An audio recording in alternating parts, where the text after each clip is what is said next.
Everybody. My roughly, I guess, 6-year-old D-Link DGS2208 gigabit switch has passed away. It decided it had enough and it died yesterday. It was working yesterday morning, but when I come home, noticed no network connectivity. And took a careful look and noticed that there were absolutely no link lights on this. Tested the power supply that goes to this, and it was putting out the proper voltage, which determined that this has died.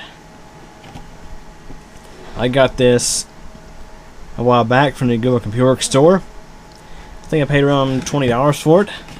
Now this is back in like 2009, 2010. So back in those days, that was a decent price. You can see just the whole thing is encased in plastic. Got hot as a match, which is pretty common for these to get warm. Obviously, ones that are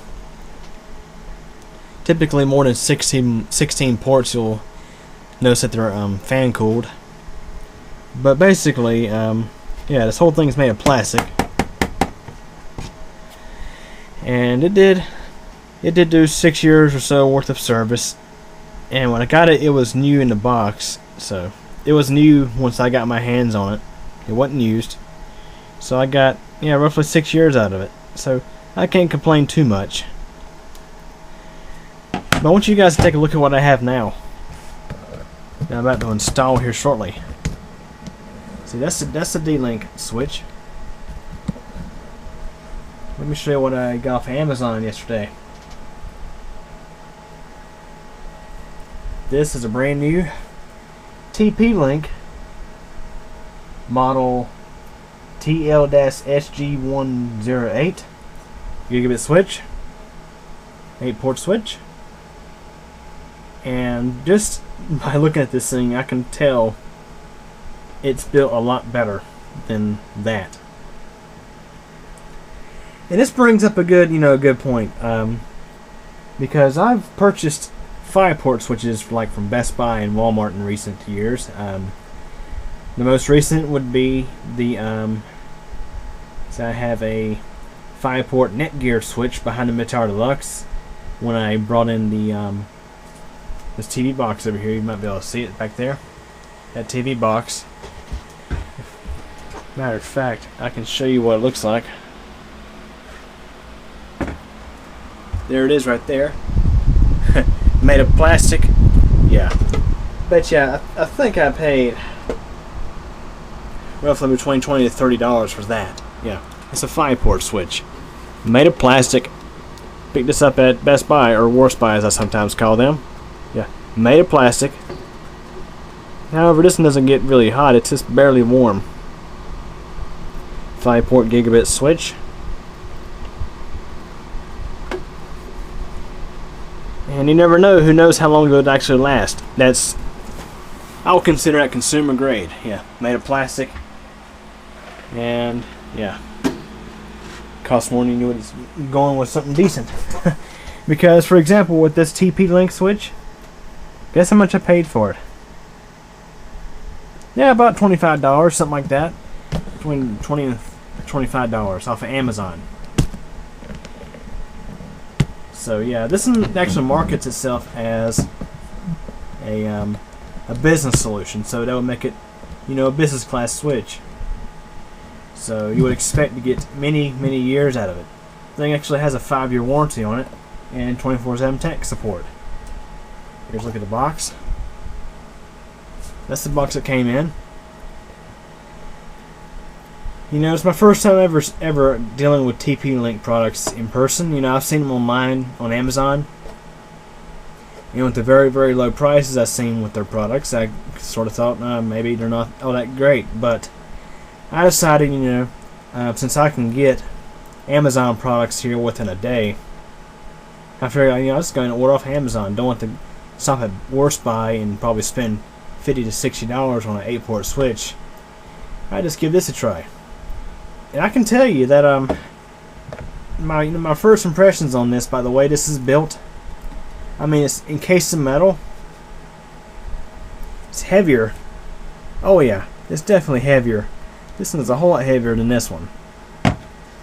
I'd say this is built pretty solid. So, you know, my first impressions with TP-Link are very good. I like the fact this is encased in metal, has good weight to it.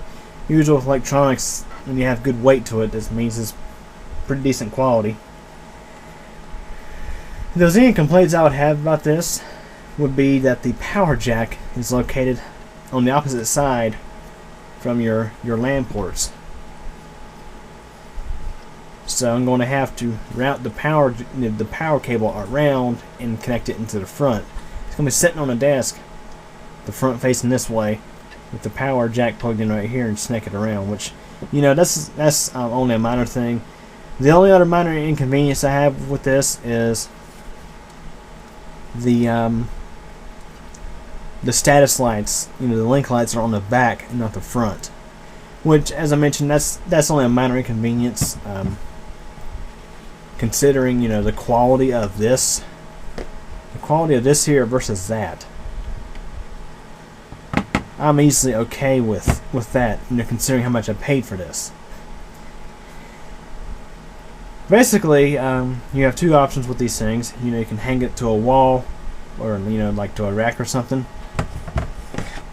This one has the same thing. Or you can have it, you know, stand up like this. This brings up another thing. These little rubber feet that come with it, you know, you just stick them on, pull the adhesive off, and stick them to the little holes. There's not holes, but there's a little circle that shows you where these feet go.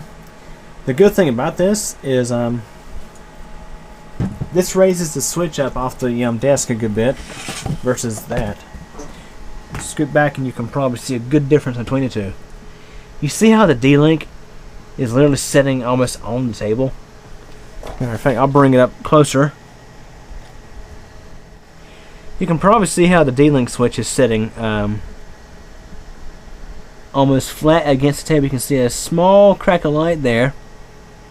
Whereas the TP-Link, I'll bring it up front. See all that space under there? That's going to definitely help with heat dissipation. In which I think heat is what killed this one. Because I remember on numerous occasions it was hot as a match. So,